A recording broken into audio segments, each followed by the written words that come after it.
बोलिए आचार्य सम्राट गुरुदेव श्री आत्माराम जी महाराज की। समय सीमा संक्षिप्त है और आज भगवान का आत्म प्रभु का जीवन का संध्या काल, डूबता हुआ सूर्य, ये हम सभी के जीवन की कथा है। बच्चा अगर उगता हुआ सूर्य है तो बुढ़ापे के बाद मृत्यु के बेला में छुपता हुआ सूर्य है। संध्या काल बोलते हैं उसे हम, और इससे हम सभी को गुजरना है। जन्म की प्रसन्नता होती है, मृत्यु में विषाद होता है।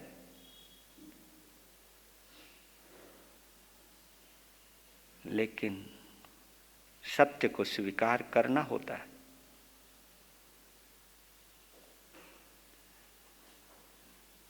मेरे प्रभु आत्माराम 20 साल की उम्र जब थी तो उनको प्लेग की बीमारी ने घेर लिया। बिल्कुल मौत के मुंह में जा चुके थे, लेकिन शासन की सेवा करनी बाकी थी, आगमों का लेखन बाकी था, शर्मन संघ को बनते हुए देखना बाकी था, शर्मन संघ का प्रथम पटधर बनना बाकी था। तो इन सब कामों को छोड़कर कैसे जा सकते थे? जिसके लिए जन्म हुआ उस लक्ष्य को जब प्राप्त किया, यानी जीवन में जो भी घटनाएं घटित होनी थी, ये जीवन जब उन घटनाओं के करीब लेकर के आया,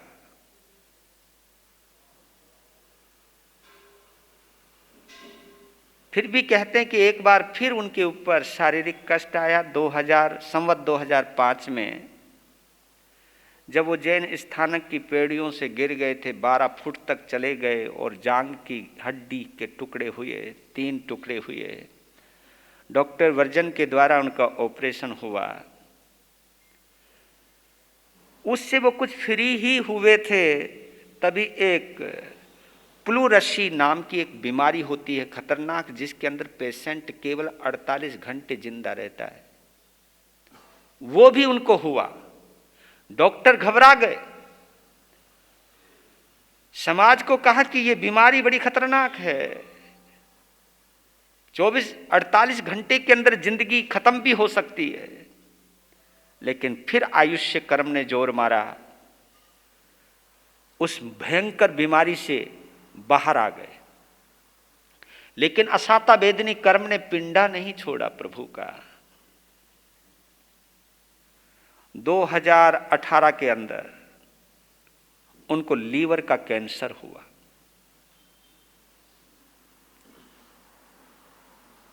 लीवर के कैंसर में इतनी पीड़ा होती है, उस पीड़ा का वही अनुमान लगा सकता है जो उस दौर से गुजरा हो। और कैंसर की स्थितियां भिन्न भिन्न प्रकार की भी होती हैं, पर लेकिन उस असीम वेदना के अंदर भी उन्होंने जिस तरीके से संभाव रखा, उस मारणांतिक कष्ट को जिस ढंग से उन्होंने सहन किया, वो वास्तव में हम सभी के लिए एक आदर्श है।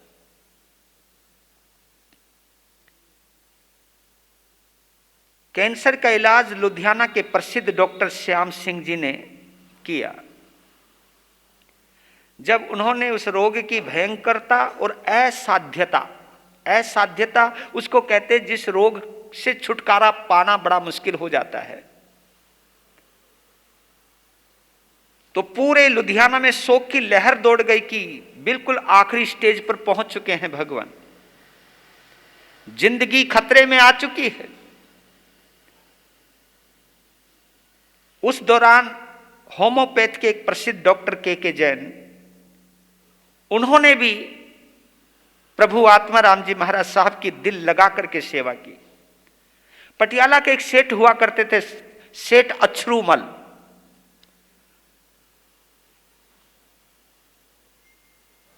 अछरूमल का इतिहास है, लेकिन बताने का मुझे इसमें वक्त नहीं, पर लेकिन उस सेठ अछरूमल के पुत्र थे राम प्रकाश। उन्होंने पटियाला का एक प्रसिद्ध जाना माना राजेंद्र हॉस्पिटल के डॉक्टर मनचंदा से संपर्क किया, तो डॉक्टर मनचंदा को लाया गया। उधर से दिल्ली के भी डॉक्टर आए, सभी ने प्रयास किया। यह खबर पूरे भारत में फैल गई, तो जो भी आसपास दूर दराज जो भी साधु साध्वी थे, अपने प्रभु को देखने के लिए सभी के पांव जहां थे वहीं से वापिस लुधियाना की तरफ बढ़ चले, जिसमें उस वक्त स्वामी नेकचंद जी महाराज, व्याख्यान वाचस्पति श्री मदन लाल जी महाराज, वो कुछ उखड़ से गए थे। तो उस वक्त मदन लाल जी महाराज ने क्षमा भी मांगी है, और प्रभु आत्माराम जी ने उनको कहा भी है कि थोड़ा सा धैर्य रखो, अगर फिर भी हमारी वजह से कोई कष्ट हुआ है तो हम क्षमा प्रार्थी हैं। पंजाब प्रवर्तक पंडित रत्न श्री शुक्ल चंद जी महाराज, उधर से रघुवर दयाल, स्वामी रघुवर दयाल जी, और उस वक्त हमारे ताऊ गुरुदेव यानी बाल ब्रह्मचारी स्वामी श्री भागवल जी महाराज साहब के प्रथम शिष्य अर्ध शतावधानी पंडित रतन श्री त्रिलोक चंद जी महाराज, वो स्पेशल दिल्ली से बिहार करके, भागवल जी महाराज ने कहा कि मेरे आचार्य को मैं जा नहीं सकता, मैं असमर्थ हूं, लेकिन मेरी ओर से तुम जाओ। अर्ध शतावधानी पंडित रतन श्री त्रिलोक चंद जी महाराज साहब की दीक्षा नालागढ़ के अंदर हुई थी, वो भी राज महल के अंदर हुई थी, राजा ने खुद करवाई थी वो दीक्षा। उपाध्याय गुरुदेव श्री जितेंद्र मुनि जी महाराज साहब के गुरुदेव श्री जगदीश मुनि जी महाराज, और वाणी भूषण उस वक्त पंजाब के श्री मधुर वक्ता श्री बिमल मुनि जी महाराज, क्योंकि जगदीश मुनि जी महाराज के प्रथम शिष्य हैं प्रसिद्ध वक्ता वाणी भूषण श्री बिमल मुनि जी महाराज। और क्या गजब की प्रभावना की है उन्होंने, अद्भुत प्रभावना की है। दो शिष्य हुए हैं मेरे जगदीश मुनि जी महाराज साहब के, लेकिन वो अपने जमाने के और ये अपने जमाने के अद्भुत निराले संत हैं, प्रभावी संत हैं। और जो प्रभावना बिमल मुनि जी महाराज ने की है उसका आप अंदाजा नहीं लगा सकते। जिनकी सभा के अंदर 50-50 हजार लोग, 40-40 हजार लोग, पूरा कश्मीर का कैबिनेट जहां पर आया करता था, महाराजा हरिसिंह नलवा जी वहां पर पहुंचा करते थे। तो आप ये अंदाजा लगा सकते हो कि उनकी वाणी में क्या जबरदस्त जादू था। 36 कौम जिनसे प्रभावित हुआ करती थी, तकरीबन 60,000 लोगों को जैनत्व के रंग में रंगने का इतिहास रचा है हमारे वाणी भूषण श्री बिमल मुनि जी महाराज साहब ने। जगरावा की जितनी भी संस्थाएं हैं, उधमपुर की जो भी संस्थाएं हैं, जालंधर की जो भी संस्थाएं हैं, और आज कुपकला के अंदर जो वृद्ध आश्रम चल रहा है, ये उसी महापुरुष की देन है। तो आप कभी कभी हम लोग हैं ना, क्रियाकांड में इतने उलझ जाते हैं कि हम टिप्पणियां करनी शुरू कर देते हैं, लेकिन ये भूल जाते हैं कि उस बंदे ने दिया क्या है समाज को, उसने क्या अर्पण किया है समाज को। लेकिन शुद्र मानसिकता, और इसमें मैं आप लोगों का दोष नहीं मानता हूं, आपकी खोपड़ी में जो डाल दिया जाता है वो आपकी जबान से बोलने लगता है। तो इसलिए कभी कभी मैं ये कहता हूं मेरे श्रावक को, जिन शासन की बर्बादी में आपकी नेगेटिविटी का बहुत बड़ा हाथ है, हम व्यक्ति को बाहर के चरित्र से देखने लग जाते हैं, अंदर की मानसिकता को नहीं देखते हैं। यही हमारी समाज के विघटन का कारण है और कहीं ना कहीं इस समाज की अवनति की वजह है। तो इसलिए मैं जरूर एक प्रवचनों के माध्यम से जरूर कहता हूं कि संत को क्रिया के आधार पर मत देखिए। क्रिया एक बाह्य रूप है, संत का एक अंदर का भी करैक्टर होता है, अंदर का भी एक चरित्र होता है। उस चरित्र के ऊपर अगर दृष्टिपात करोगे तो कहीं ना कहीं आपको आत्म संतोष मिलेगा। और मधुर व्याख्याता श्री नय मुनि जी महाराज जो मोहाली के पास आसपास रहे हैं, आपने नाम सुना होगा, मनोहर व्याख्यानी हुआ करते थे, छोटे कद के थे। उनके दर्शन करने का मुझे भी सौभाग्य मिला है। उधर से महासाध्वी स्वर्णा जी महाराज, जिनको स्वर्ण कांता जी कहते हैं, स्वर्णा जी महाराज, एक स्वर्णा जी महाराज जिनका दिल्ली कोल्हापुर रोड के ऊपर वर्षावास रहा है, थानापति भी रहे, वो भी स्वर्णा जी, ये दोनों सखियां भी थी। इधर से महासाध्वी सौभाग्यवती जी, महासाध्वी सरला जी महाराज, महासाध्वी अज्ञावती जी, महासाध्वी प्रज्ञावती जी, महासाध्वी प्रवेशवती जी, जो तपाराधना के अंदर मोहन माला जी महाराज साहब की जी गुरना रही हैं, और हमारी पुनीत ज्योति जी महाराज की दाद गुरना रही है प्रवेशवती, उनके भी दर्शनों का मुझे सौभाग्य मिला है। यानी 32 साध्वियां का परिवार इधर आया और 20 साधुओं का परिवार थाने से यहां पर उस वक्त जो जहां था दौड़ दौड़ करके आया। इससे पता चलता है कि प्रथम पटधर आचार्य सम्राट के प्रति श्रावक श्राविकाओं के अलावा साधु साध्वियों के अंदर भी कितनी अनुपम अद्भुत भक्ति थी, समर्पण था।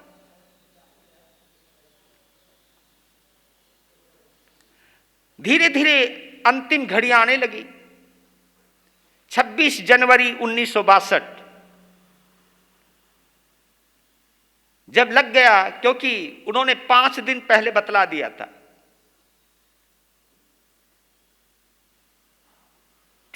30 जनवरी को इतने बजकर इतने मिनट पर मैं इस शरीर को विश्राम दे दूंगा। यह अद्भुत बात है, यह साधना का ही फल है, यह साधना की ही ताकत है, और ये संतों को ही बताया था।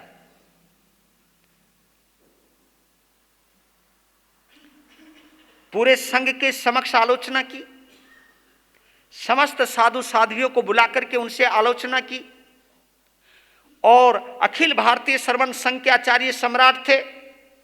तो उस वक्त जैन प्रकाश और तरुण जैन एक पत्रिका हुआ करती थी, उस पत्रिका के अंदर उन्होंने अपना एक क्षमापणा पत्र प्रकाशित करवाया कि मेरे साधु साध्वी, मेरे श्रावक श्राविका पूरे हिंदुस्तान में जहां जहां विराजमान हैं या निवास करते हैं और शासन की व्यवस्था में अपना सहयोग देते हैं, मैं उन्हीं से इस अंतिम बेला में हार्दिक क्षमा याचना और क्षमापना करता हूं। यह बहुत बड़ी बात है, यह बहुत गहराई की बात है। तो उन्होंने सभी से क्षमापना की और वो क्षमापना पत्र प्रसिद्ध पत्रिकाओं के अंदर प्रकाशित हुआ।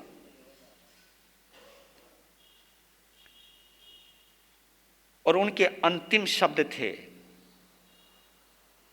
ये शब्द जब मैंने पढ़े तो मेरा दिल भर आया, क्योंकि यही अंतिम शब्द मेरे गुरुदेव के भी थे। मुझे कभी कभी लगता है कि ये जो महापुरुष होते हैं आखिरी में जिंदगी का सार देकर के जाते हैं। शब्द छोटे होते हैं लेकिन जिंदगी का पूरा सार देकर के जाते हैं। तो मालूम है उनके आखिरी शब्द थे, सभी मिलकर रहना। क्या शब्द बोला? ये देखिए क्यों बोला होगा ये शब्द। ये शब्द इसलिए बोला होगा, सभी मिल के रहना, क्योंकि बिना मैत्री भाव के हम कभी मिलकर रह नहीं सकते, और जब तक हम मिलकर नहीं रहेंगे हम शासन चला नहीं सकते। अरे घर ही नहीं चला सकते, शासन की तो बहुत बड़ी बात है। रिश्ते नहीं निभा सकते, शासन की तो बहुत बड़ी बात है। मिलके रहोगे रिश्ते भी चलेंगे, घर भी चलेगा। और इस संदेश में शायद एक और संदेश था, हम लोगों ने समझा या नहीं समझा। क्योंकि आपने देखा होगा हमारे लुधियाना के अंदर दो शक्तियां बड़ी जबरदस्त रही हैं, एक हमारी अग्रवाल जैन समाज और एक ओसवाल जैन समाज। मैं कभी कभी सोचता हूं कि ये दोनों शक्तियां अगर एकजुट रहती तो लुधियाना की तस्वीर कुछ और ही होती। लेकिन कहीं ना कहीं हम अपने अपनी मान्यताओं में कहीं बदलाव किया होगा, कहीं ना कहीं अपनी अपनी धारणाओं में परिवर्तन किया होगा, जिसकी वजह से हमारी शक्ति विखंडित हुई। और मैं तो एक बात कहता हूं कि अग्रवाल और ओसवाल ये प्रभु आत्मा राम की दो आंखें हैं, दो आंखें हैं। अगर इन दोनों आंखों का हमने ख्याल किया होता तो शायद मेरे प्रभु आत्मा राम को अपनी नेत्र ज्योति के जाने का गम नहीं हुआ होता, क्योंकि असली ज्योत जो है ये प्रेम की और मैत्री की ज्योत है। और देखा जाए अग्रवाल समाज का नेतृत्व अगर किया है तो मेरे प्रसिद्ध वक्ता पंजाब केसरी और इस चरित्र के लेखक पंडित रत्न श्री ज्ञान मुनि जी महाराज साहब, वो अग्रवाल समाज का नेतृत्व करते थे। और एक उनके अद्भुत शिष्य हुए हैं उत्कल केसरी, जिनको कहा करते थे, पूरे भारत का भ्रमण किया है जिन्होंने, जो उपाध्याय और वाचनाचार्य के पद पर स्थापित रहे। कौन? हमारे श्री मनोहर मुनि जी महाराज, जो ओसवाल, ये दो बड़े नगीने संत हुए हैं। वैसे तो उनके प्रथम शिष्य खजानचंद जी महाराज हुए, और खजानचंद जी महाराज साहब के तीसरे नंबर के शिष्य हमारी तुम्हारी आस्था के केंद्र उपाध्याय शर्मन श्री फूलचंद जी महाराज हुए हैं। तो क्या सुंदर व्यवस्था थी यहां पर। मैं तो इस धरती को बार बार नमन करता हूं, बार बार नमन करता हूं इस धरती को। इस धरती पर रहने वालों को मैं कभी कभी कहता हूं कि इस धरती ने तो इतना कुछ दिया है आप लोगों को कि आपको तो इधर उधर कहीं जाने की जरूरत नहीं थी। जिन साधुओं की मानसिकता में कहीं भटकाव आया, कहीं विलगाव आया, कहीं अलगाव आया, उनको मोहर लगाने की जरूरत नहीं थी आपको। अगर लगाने की जरूरत थी तो अपनी आस्था और श्रद्धा के बलबूते पर उनकी मानसिकता को प्रभु आत्मा राम से जोड़ने की जरूरत थी। अगर ये जोड़ा होता तो मेरे जो भी मेरी श्रावक और श्राविका समाज है, उन्होंने अपने आराध्य के प्रति अपनी भाव भक्ति की एक असली श्रद्धांजलि दी होती। तो वो दिन आ गया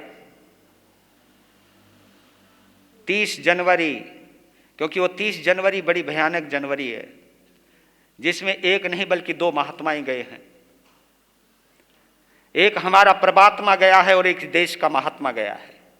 एक को छीना गया था गोली मारकर, समझ गए होंगे आप। महात्मा गांधी कट्टरवाद के शिकार हुए थे। एक रुग्ण मानसिक रोगी ने उनका शिकार किया, और वो रुग्ण मानसिक रोगी आज कई लोगों के लिए आदर्श है। मुझे अफसोस होता है इस बात के लिए। उसके महिमा के अंदर कसीदे कढ़े जाते हैं। जिस बंदे ने छुप करके गोली मारी हो, उस व्यक्ति को तुम देशभक्त कहते हो। वो इस देश का सबसे बड़ा गद्दार व्यक्ति था, जिसने महात्मा गांधी जैसे महात्मा के साथ इतना गंदा व्यवहार किया और बर्ताव किया। और उसके आदर्श मानने वालों की मानसिकता कितनी गंदी होगी, उससे आप अंदाजा खुद लगा सकते हो। तो दो महात्माएं गए हैं इस धरती से 30 जनवरी को, रात के 2:30 बजे ब्रह्म मुहूर्त के अंदर प्रभु आत्माराम ने आखिरी सांस ली, और देखते ही देखते लुधियाना को वीरान करके चारों तरफ शोक की लहर दौड़ी।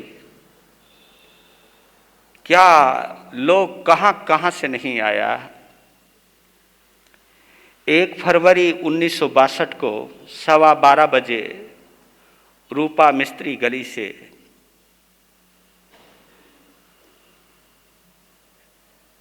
प्रभु आत्माराम जी का अंतिम डोल बाहर निकला, जिसको पालकी कहते।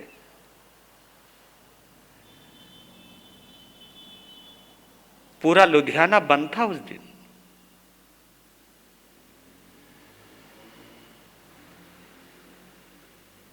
मैंने 2 महापुरुषों का प्रभाव देखा है, जिनका प्रभाव 36 कौम पर था। एक प्रभु आत्माराम, एक प्रभु आनंद ऋषि जी महाराज। और आप ये देखिए, आप लोगों को तो इसलिए भी महान कहता हूं, इस मिट्टी पे रहने वालों को, कि वैदिक मान्यता के एक महान स्वामी हुए स्वामी दंडी स्वामी। यहीं पर ही उनका सिद्ध आश्रम है। क्या कनेक्शन था।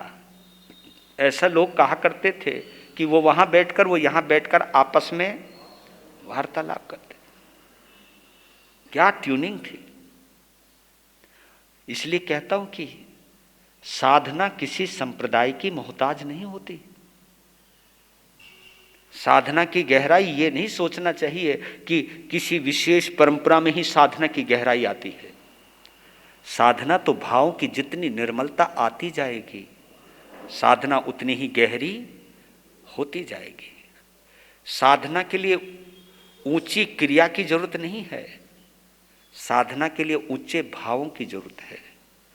ऊंचे भाव जितने होंगे आपका जीवन उतना ही गहरा भी होता जाएगा और इतना ही ऊंचा भी होता जाएगा।